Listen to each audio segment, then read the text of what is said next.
Good morning, everyone, and welcome to this Fellowship Friday. And I pray that if this is the end of your work week, that you are having a blessed day.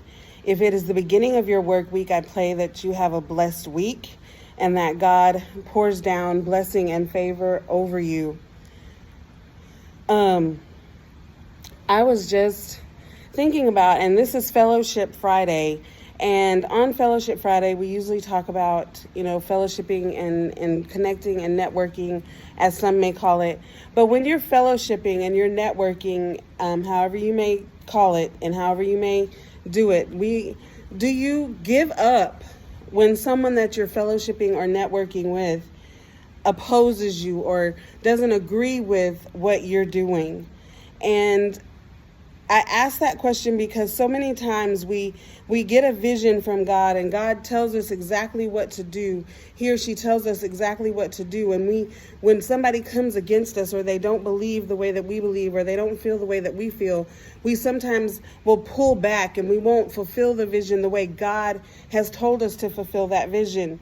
If we look at many people in the Bible, there were things that they did that didn't make sense, that people didn't understand. The vision wasn't given to them. It was given to the person who was fulfilling the vision that God had given them. We look at Noah. He was told to build an ark, and it hadn't rained in forever.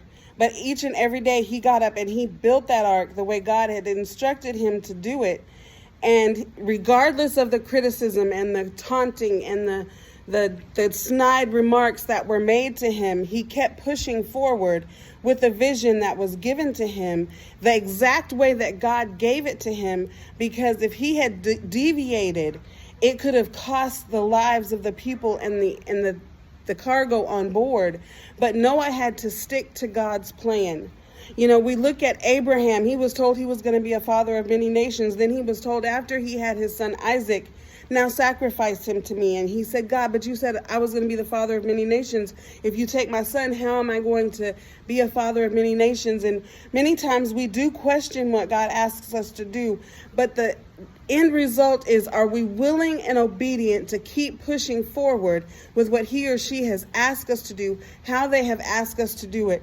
See, we have to stop being so tunnel visioned and thinking that if I don't do it this way, if I don't do it the way that people are saying, then I'm not going to get blessed or I'm not going to be favored. But that is not true. If we look at Noah, when he was shut up in the boat, he saved not only his family, but the animals that would then repopulate the earth. When we look at Abraham, if he had not sacrificed or been willing to sacrifice Isaac, he wouldn't have been a father of many nations.